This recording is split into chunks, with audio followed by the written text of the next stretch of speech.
Global Eyes. Modi on the sidelines. India's international diminishing role. Is strategic autonomy at a dead end? Welcome to Global Eyes. I am Shani Rosanes. And I'm Waslat Hasrat Nazimi. And today we are focusing on Pakistan and its defense pact with Saudi Arabia, as well as the implications it could have in the region. Is this new security pact the making of an Islamic NATO? What about the US and China, and where does it leave India? And what's with India warming up to the Taliban? We start with taking a look into the deal that sent shockwaves to Delhi and far beyond. That's the deal between Pakistan and Saudi Arabia, a mutual defense deal that includes also a very critical component that says that any aggression against either country shall be considered an aggression against both. And what was interesting was that India's official response was quite calm. They said that they would look into it and study the pact's implications for regional stability. But behind the scenes, Delhi was obviously alarmed because for them it meant that Saudi money could indirectly strengthen Pakistan's army, the same force India still views as its primary threat. And to understand this, we have an expert with us today. Distinguished guest we're very honored to have with us today on our show, Ambassador Kanwal Sibal. Thank you for joining us from Delhi today, Ambassador. And I want to let's jump right into this pact and try to analyze it. Some have described this Pakistani move as edging toward an Islamic NATO. Where does it leave India then? Well, I don't think this is anything close to an Islamic NATO because there are very, very deep differences between Islamic countries. I mean, even between UAE and Saudi Arabia, there are very deep differences which got exposed in the conflict with the Houthis, for instance, in Yemen. And they're all vying for, in a sense, it is competitiveness, political competitiveness in the Gulf countries. Look at Qatar. Qatar is charting its own course. Bahrain has gone ahead and recognized Israel. The UAE has done that, of course, far ahead. This is part of the... Yeah, it's interesting you mentioned that this is part of the Abraham Accord, and it seems to me that Pakistan also being part of the Sharm el-Sheikh conference for peace that President Trump initiated with President of Egypt, Assisi, and in Pakistan being part of that. Are we seeing a new place that brings Pakistan closer to the Gulf, to the Arab states, despite their many differences that you're correctly pointing at? Otherwise, what's in it for Pakistan? Well, Pakistan has always had very close relations with Saudi Arabia. You know, for example, that in the past, Pakistan was invited to give security to the Saudi royal family. They had forces stationed in Saudi Arabia. Recently, after Mohammed bin Salman became the effective leader of Saudi Arabia, there were some differences because Pakistan, as well as Turkey and Malaysia, were not happy with bin Salman's de-radicalization program because they thought that this would in fact impact their own societies, and they wanted to create a conservative bloc against this de-radicalization in the Gulf. But that created some misunderstanding between Saudi Arabia and Pakistan, and that project fell through. Now, but if this is not new, and you just said that Pakistan and Saudi Arabia have always had good relationship, so how much of a planning factor does this contribute to India's strategy, and what does it mean for India? Should they consider this? Why were they then so alarmed about this deal? No. We were not alarmed. I mean, we said that we were aware that this was going on. The timing surprised us a bit, and I would concede that because this happened after Operation Sindoor, our clash with Pakistan. But there is absolutely no way that Saudi Arabia is going to get involved in any conflict between India and Pakistan. Our own relations with Saudi Arabia are very, very good. You know that Mohammed bin Salman gave the highest honor of the state to our prime minister, and they have visited each other quite often. We have a very flourishing oil trade with Saudi Arabia. More than that, we have 2.7 million Indian expatriates in Saudi Arabia, without which the Saudi economy cannot function. So you doubt that Saudi Arabia would get involved if, just hypothetically, if there was another escalation between Pakistan and India? You doubt that Saudi Arabia would get involved? Diplomatically, yes, but militarily, absolutely not. Even during Operation Sindoor, they did intervene diplomatically, which they have done in the past. I know that because they want to be able to see if clashes between India and Pakistan can be averted because they have very close relations with Pakistan historically. So that's normal. But there is absolutely no way they'll take the risk of intervening militarily in in any clash between India and Pakistan. Even the Americans haven't done that, despite the fact that Pakistan is a major non-NATO ally of the United States, and the United States has been arming Pakistan in the past. And in the past, they have also had treaty obligations, but they never intervened in favor of Pakistan. And Saudi Arabia is not in a position to do so, frankly, and they won't do it. Well, let me then allow me to take us one step further or a little bit of a zoom out, because we also know that Mohammed bin Salman, the Saudi crown prince, is expected to be in the White House in middle of November. It's another sign of the deepening ties between the U.S. and Saudi Arabia and the Gulf in general. And there are talks about maybe announcing a formal defense pact between the U.S. and the kingdom, perhaps also the UAE together with that. So this is one link, and then you have the tighter Saudi-Pakistani connection. Where does it leave India? I mean, is it still having an equal seat at the table? All of us know that the Saudis have always depended on the United States for their security. All their arms have been coming from the United States of America.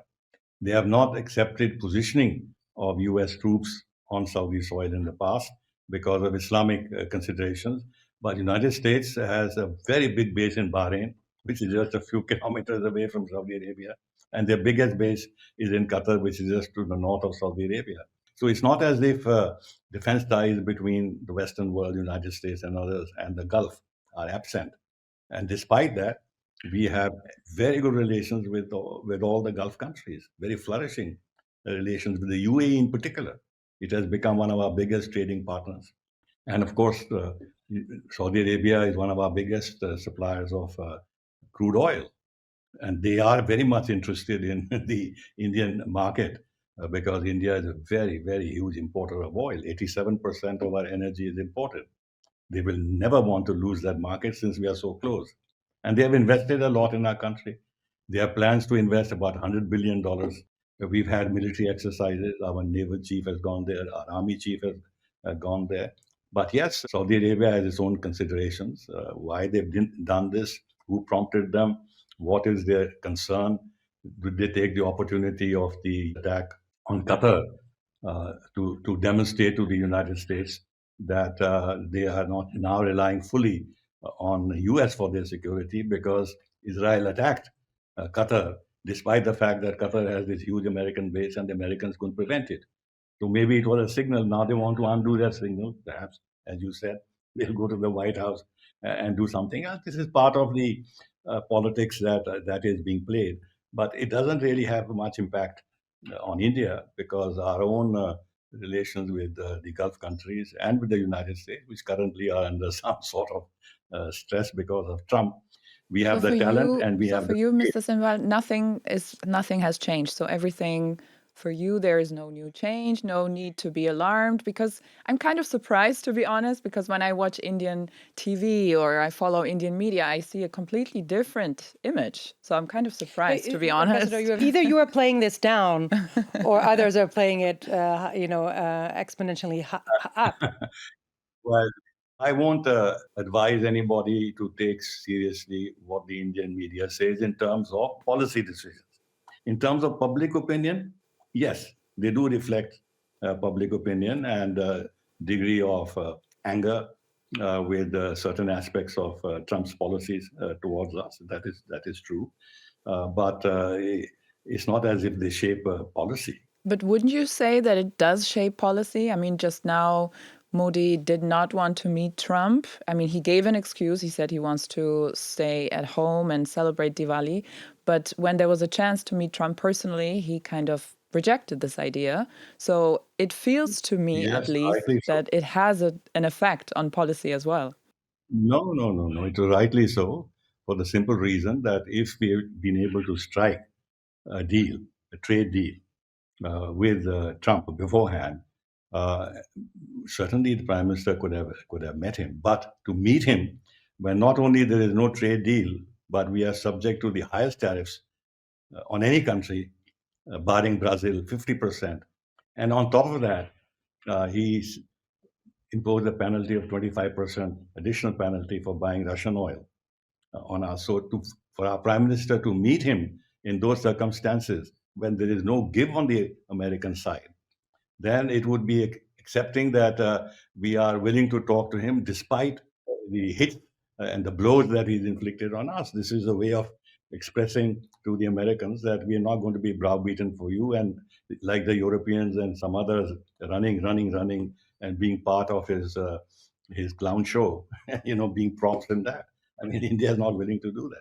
We're talking about a place at the table. We're seeing more and more alliances building up for all sorts of reasons. I do agree with you. There's immense differences between Muslim countries. You cannot take Indonesia and say it's anything, like Qatar but nonetheless, Trump manages to bring them all together and create this narrative. And maybe India is about time for it to rethink its policies.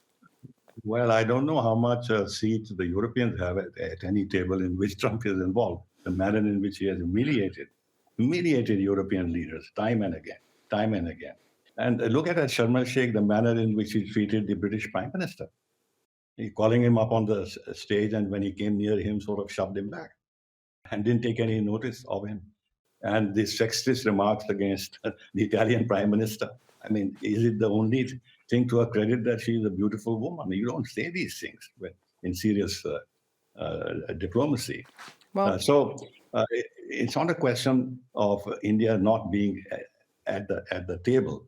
We have very good relations with a whole lot of countries. Yes, there are some problems currently with the Trump administration, but everyone, including Germany, has serious problems with Trump. It is not as if we are alone in this. That might be the case, sir. But, a nation needs to respond to threats, to changing alliances, to shifting powers. Well, I think United States will lose a lot if they continue to alienate India. In fact, they need India as much as we need the United States of America.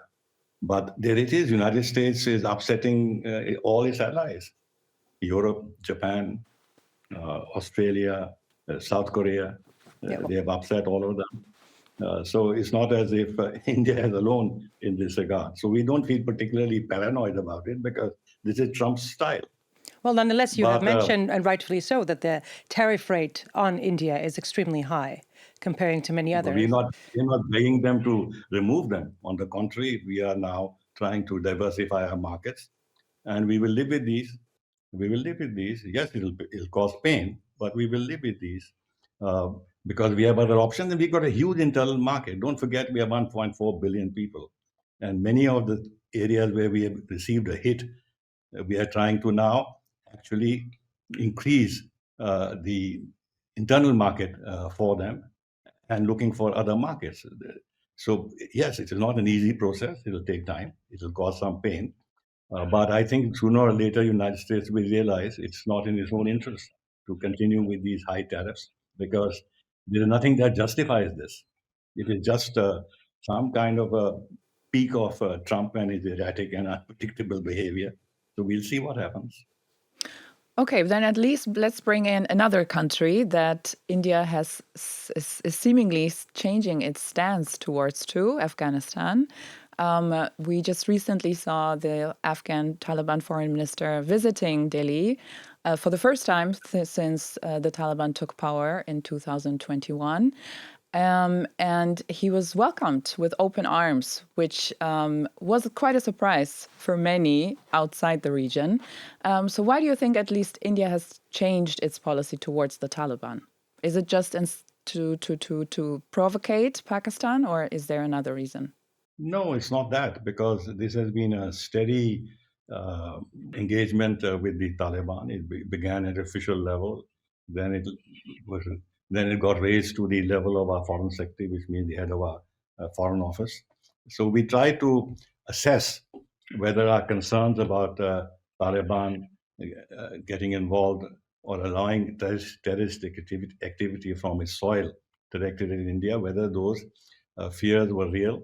And we made this assessment, and we found not only the Taliban have repeatedly and shown demonstrably on the ground that they are will not be involved in encouraging any form of terrorism from their soil. But more than that, they are very keen that the development projects that India had undertaken in Afghanistan before the Taliban took over, and they were worth about $3 billion. They want those to be revived and progressed. And of course, more development projects should take place. So, with the assurance that if we establish ourselves on the ground, we will be secure, we have gradually opened up to them. And then, we had a lot of Afghan students in India, a lot of Afghan students. So they want also more access to their students in India. So it was a conscious decision that was taken, that time had come to elevate our relationship with Afghanistan. And Mutaki, we know Mutaki from the past. Amongst the Taliban, he is a more reasonable person. And he was invited, and he's made some very good statements in India. Yes, it is. Yes, of course, the way you can interpret it, because now that the Taliban and the Pakistanis are fighting, and therefore it would appear as if we have done this in order to get an edge over Pakistan. But this has happened only recently. But our engagement in Pakistan And Pakistan is preceded this by several accusing months. India and Afghanistan to work together and supporting TTP to create tension in Pakistan, right? So how does this I mean, assessment work then? I mean, they can say anything they like, but how are we? See, their problem with TTP. You remember the Lal Masjid episode in Pakistan during General Musharraf's time? That was the TTP. The TTP is in the frontier areas in the North Waziristan and the South Waziristan. These have been restive areas, tribal areas, where Pakistan has conducted repeated military operations to suppress them. They are very radical people. They believe in Sharia. They want a Sharia-based society. They're not happy with what is happening in Pakistan. They have been linked to the Taliban right through the struggle that the Taliban had to gain power in Afghanistan. And the Taliban have said that they are not going to hand them over or operate against them. And then the Afghans are saying, look, it's an internal problem of Pakistan, which they are actually blaming us for it, that is the Afghans for it. So the narrative is quite different from the Afghan side. But Pakistan naturally wants to take advantage of that to say that we are somehow involved with the TTP. Why should we be involved in the TTP at all? Because we have no contacts with the TTP. Well, and neither do we want to have any contacts with them, because they really are radical. Well, there are many that will disagree with you or see much difference between the TTP and the Taliban in Afghanistan. Nonetheless, we are seeing now diplomacy where, despite the fact there's no recognition, because there are those reservations, as you yourself was mentioning, but there are, on de facto, very warm ties, a very warm welcome to Mutaki in India and what we've been seeing. So what's the value of diplomacy if we still see this, I would say, almost smokescreen of political charades when we are talking about whether the flag will fly in or out, whether it's going to be an official embassy or not, official recognition or not. De facto, on the ground, the ties that are being made, the decisions that are being made are such that I think the message is quite clear when it comes to the endorsement and support to Taliban. That is an internal Afghan affair. Whether the flag of the Republic of Afghanistan should fly on the embassy in New Delhi or whether it should be Taliban flag. In fact, the Taliban couldn't put up their flag because the diplomats belonging to the old regime would not allow it. And this is Afghan territory. We can't intervene there and put the flag on one. But the issue, Ambassador, the issue, Ambassador, is that while there's a lot of care for details, it seems, on the ground, de facto, the endorsement is there, the support is there. It doesn't matter how it's being framed. Yes, that is true. Okay. You're right. Because who is in power in Afghanistan today? It is the Taliban. There's no resistance left. They control the whole of Afghanistan. That is the reality. Well, incidentally, a very, very important thing which I should mention, how did Mutaki come here? Because we got a special permission from the UN Security Council to invite him, because he's under sanctions of the UN Security Council. But they gave us a permission. So would you say that United States and Britain and France are complicit in this? Yes. I mean, they also see the reality on the ground, and we have very long-standing relations with Afghanistan. Don't forget that Afghanistan is a much older state in history than Pakistan. Pakistan was only created in 1947, and we have relations with Afghanistan going thousands of years, frankly. So it's not as if it's something new that we are doing with Afghanistan. With the Pashtuns, we've always had a very good relationship. But of course, after the partition of India and the creation of Pakistan, the contacts between our two became very difficult. It is true that there are Pashtun tribes that got divided with British rule. So ethnic links are there, but they're separate organizations, separate. How should you say? The TTP are not Afghans in terms of nationality. Well, surely eventually they come in and they bring the Taliban standard in the sense that when there is a press conference, women journalists are being denied from having access. So again, we're talking here about somewhat of semantics. Sometimes it matters. No, not A lot really. of times it Pataki, matters. But this is a Pataki had a principal second issue. press conference. No, Yes, of Pataki had course. a second press conference in which all the women were invited, and they asked him very pointed questions about the Yes, status of women at the in second one. Afghanistan. At the second one, correct, sir. But he did that. He did that. Well, He showed his openness. But this is not satisfactory. I agree. The status of the women is not at all satisfactory. But it created a problem on Indian soil where journalists were invited, but women journalists initially were not invited, and there was a furor. And they understood that they were losing, in a sense, the gains from the visit if they did not make amends for that, and they did it. I think they were wise in that regard. okay. Thank you We'll so have to much leave for it your at that, insights. Ambassador. Thank you so much. Thank you Yes. for your time. Globalized. Just weeks after the Saudi-Pakistan signing, another front opened, not in the Gulf, but between Afghanistan and Pakistan. It was the worst violence since the Taliban took power in 2021, and this time, India was watching closely. In fact, the Taliban's foreign minister was in Delhi when the escalation started, the first visit of its kind since 2021. And by mid-October, Qatar and Turkey had brokered a temporary ceasefire. Follow-up talks are taking place right now in Istanbul. So far, there hasn't been so much progress. As we are speaking on, which day is it today? On Tuesday, the 28th of October. So to understand this escalation from inside the region, I spoke to an expert. I had the chance to speak with Afrasiab Khattak. He's a Pakistani politician and former senator. He's also a Pashtun analyst. He gave me some great insights on recent events. Let's go to the first clip. Pakistan has been lying to its own people and to the world. You see, to say that as if TTP was created yesterday. On a daily basis, hundreds of Pakistanis would accompany Afghan Taliban from their sanctuaries in Pakistan to cross the dividend line into Afghanistan, fight there, come back. Pakistan had no problem with that for 2 decades. Now they say, TTP is operating from Afghanistan. You see, so these are games.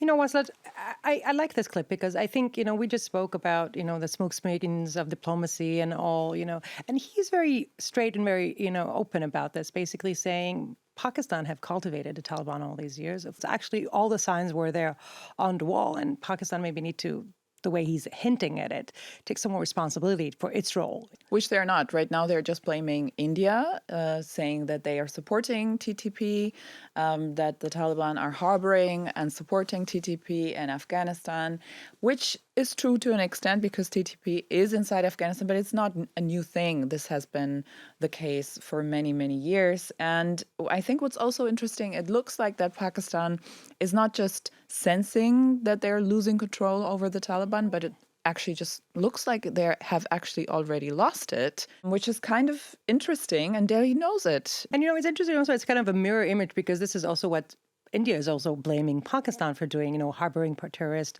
supporting radical Islam. Can you tell us a little bit about the connections that actually do exist between the Taliban in Afghanistan and the Taliban in Pakistan? I mean, if I had a lot of time, I would go back to the origins of the Taliban. And we all know that the Taliban have been created in Pakistan. And when I spoke to Mr. Khattak, he also mentioned, rightfully so, that the Taliban had been traveling with Pakistani passports. So everybody knew that they were in Pakistan. Pakistan was harboring them. They were cultivating them. They were spreading the ideology, especially in refugee camps where there was no education. There was no chance for Afghans who were refugees, who had fled the conflict, to receive any education. So they were basically dependent on the religious madrasas. And the ideology there was then promoted by Pakistan and Saudi Arabia, but also the US. So this is where they actually come from.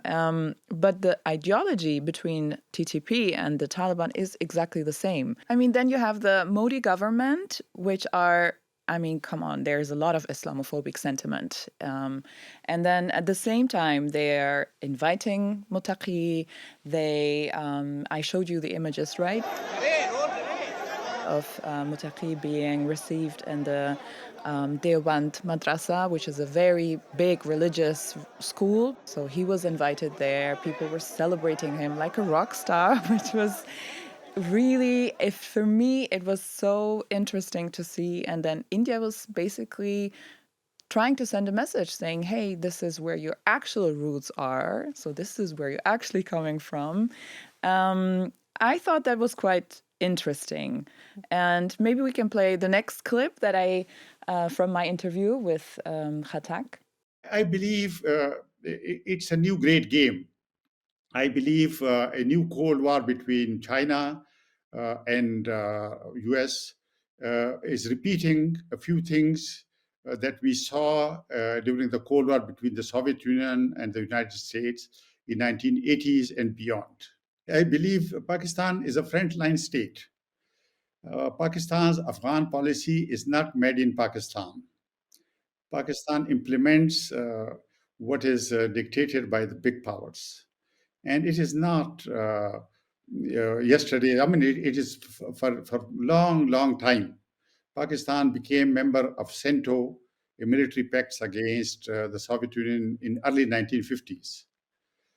Then Pakistan became part of war in Afghanistan in 1980s. And then Pakistan became part of the so-called war on terror. So Pakistan has been implementing the policy rather than shaping it.